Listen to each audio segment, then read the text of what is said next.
Good evening, and welcome to the Illinois Symphony Orchestra's virtual Around the Town Chamber Music Series. I am Executive Director Trevor Orthman, and we are so glad to be broadcasting from the UIS Performing Arts Center's Studio Theater. Tonight, we feature our string sextet with Roy Meyer, Alex Norris, Aaron Rafferty, Rosalind Green, Noman Zozella, and Amy Catron. This virtual Around the Town performance is made possible through the generosity of Lucille Foster, Peggy Hundley, Dale Rogers, Patricia and Randall Rushing, and the Illinois Arts Council. We also thank the UIS Performing Arts Center and their staff for collaborating to prevent this evening's concert and Coda Conversation. Tonight at 9 p.m. signals the conclusion of the ISO Guild of Bloomington Normal's Art Strings and Tambourines online auction, which supports our education and community outreach programs. This benefit, in partnership with the McLean County Arts Center, showcases the talented artwork of professional artists on violins and tambourines. I encourage you to go to our website, ilsymphony.org, to view the wonderful pieces of art and place your final bids following the performance. Artist Dan Addington will also donate 25% of any work sold at danaddington.com if you mention the ISO when purchasing, since his artwork, Liberty's Reach, has already been purchased in the auction. We invite you to stay online for our Coda Conversations discussion immediately following the performance with our music director, Ken Lamb, and the musicians. Again, thank you for joining us, and please check our website, ilsymphony.org, for more details on all of our upcoming performances and events. Thank you.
Well, ladies and gentlemen, that was incredible. The Tchaikovsky, the Souvenir de Florence. It's if anyone can write a melody and build climaxes, that's last movement is just quite something, isn't it, Roy? Yeah, yeah, it really is. How do you guys feel? Pretty awesome right now, honestly. It's been a long time since a lot of us have made chamber music together, so it feels incredible. And what's really amazing is that, I don't know how long it has been. We have all the principal players here, and which is just, amazing to have all of you here. So thank you so much for being here and coming down to Springfield, and so Roy, you mentioned not a lot of chamber music has been going on. I guess not a lot of anything's been going on. What about Alex? What have you been up to? Well, I've actually been in school. I kind of saw the way things were going, and I said, why don't I just go ahead and work on another degree? So it's kept me busy, but we still can't do stuff like this, and it's really a treat to do something like this, and I feel great. I feel like this room is a lot warmer than I remember. I wonder if that's just me, but That might have been the Tchaikovsky, But that's great. So, just getting together and putting this huge piece of music in a day and a half, basically, Did you? So you got, Aaron, you all got here yesterday and started rehearsing. Is that right? Yeah, we started rehearsals at 1 o'clock yesterday afternoon, and I guess we did about 6 hours of rehearsal between then and now. And how was that first time? I mean, of course, of course you had the music and you prepared, but how was it like just getting together socially distanced in a fairly dry space? And how was that first rehearsal from then till now? I mean, I'd say it's a huge adjustment to have to make. For one thing, I know that I'm personally very out of practice playing with other people, and then having to do it, we're used to being able to hear each other, feel each other, look each other in the eye, give a little, nonverbal communication, and that's so much harder when we're so far apart and we rely on our eyes and our ears just to be able to communicate. And so it was a big adjustment. And the piece is terrifying. I mean, it's so true, though, isn't it? Because I was sitting in the audience. I mean, we don't have a camera to pan out and look at the seats, but to describe to everyone watching at home, we have a seating of how many rows here? About 6 rows, maybe 15 across, but most of the seats have a plastic covering. It said seat unavailable. So this is the socially distanced time that we live in now. But one thing I notice is how I miss seeing faces. I mean, you can't actually, because I mean, this finale is so joyful, and I just kind of miss seeing, like I can see a little bit in Amy's eyes. I don't know whether that's joy or just terror. Oh, that's great. And so, Ross, how has it been for you these few months? Just the general pandemic survival, or well, I'm fortunate that I've been able to make a bit of music. I've had a couple of recording projects. I work with a lot of young musicians, and we've been able to provide some musical and educational opportunities there. So there have been some moments of music making, but nothing like this. So this is just tremendous. It's really great, isn't it? I mean, I was so happy to see people. And actually to see members of the orchestra making music, it's amazing. Now, for this piece, have you all performed this piece before many times? And I see Never. Amy's nodding. Tell us about it. I mean, your the first time I played this was in Heidelberg, Germany. Oh my goodness! With Eastman, and it was with some really great players. And then a few years ago, I got to play with the Ariana String Quartet at Illinois Wesleyan. So I'm thrilled to have the chance to work together with my friends here. Yeah. And it's just been exhilarating, I think. I miss you all. Yeah. And Erin, I think you also mentioned you played with some special people too with this. Yeah, a little history. I had played only the first movement before. I did it while I was a fellow at the Civic Orchestra of Chicago, and it was actually one of my colleagues' special projects for that year.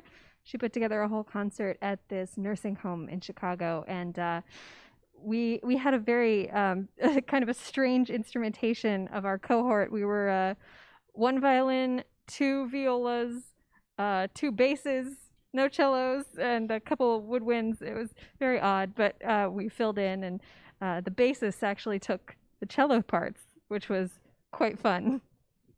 That's very interesting. Now, Amy and Noman, I saw a few other, not that many people in the audience, and they are your supporters. Can you tell us who's here? Yeah, my husband is here with me, and it's nice to have a family member, be here and support all of us. That's so great. And what about Amy? My 2 teenagers are here, and I'm grateful for their support too. They're lovely. Now, do they go everywhere you perform? Not everywhere, but today they did. It's too cold to leave them home. It's too cold.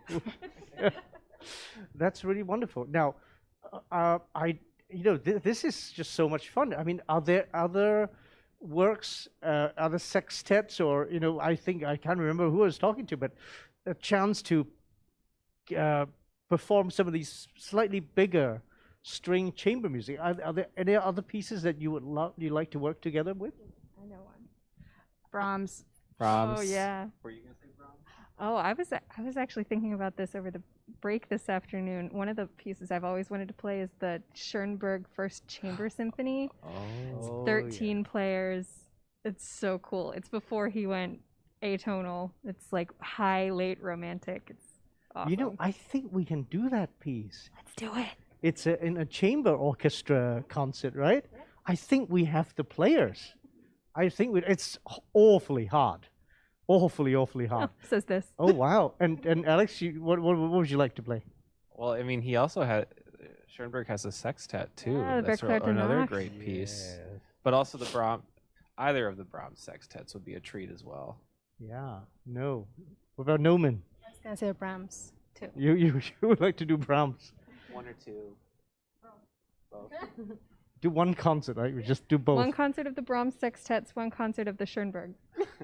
Yeah, the that Berkler would be, Danach and that would be the chamber amazing. symphony. Now, tonight we actually don't have the chance of audience asking questions.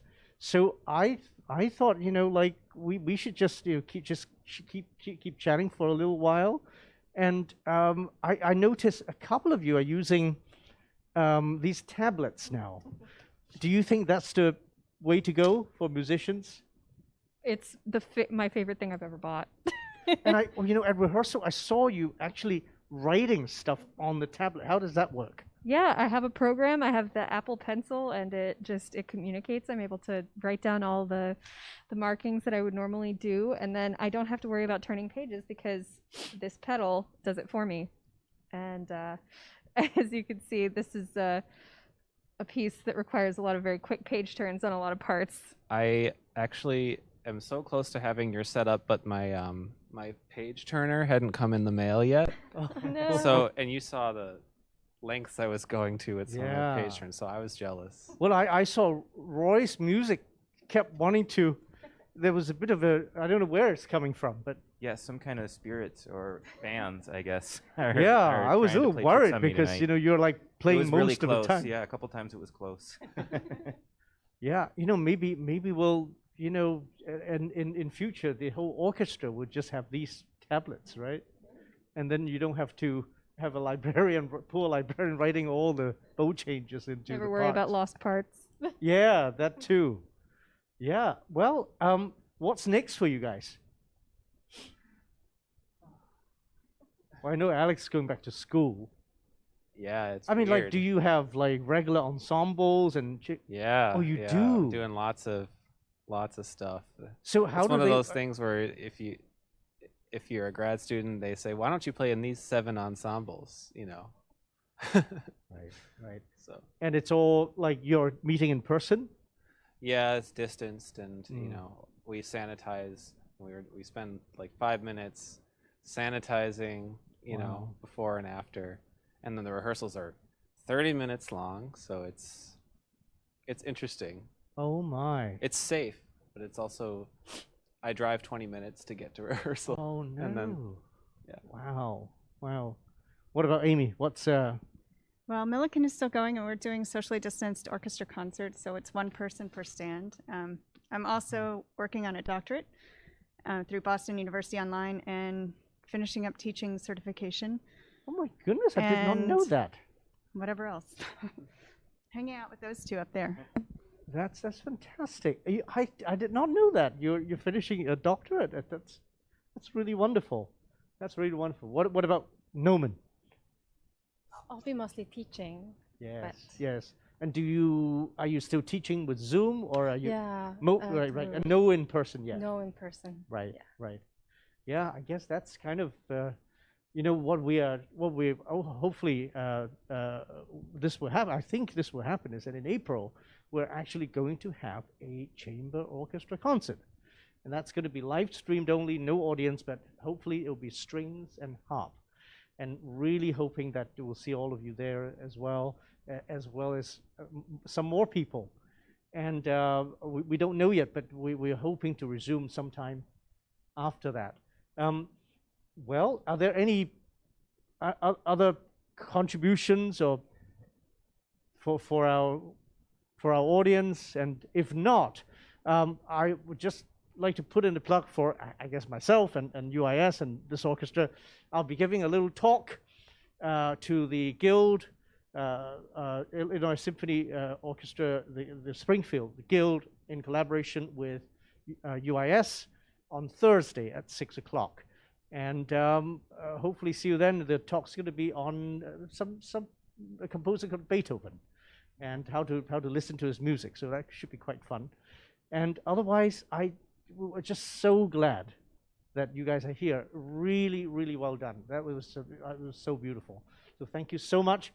From UIS, this is the Illinois Symphony Orchestra Sextet. I'm Ken Lem, your music director. Thank you for joining us. See you soon.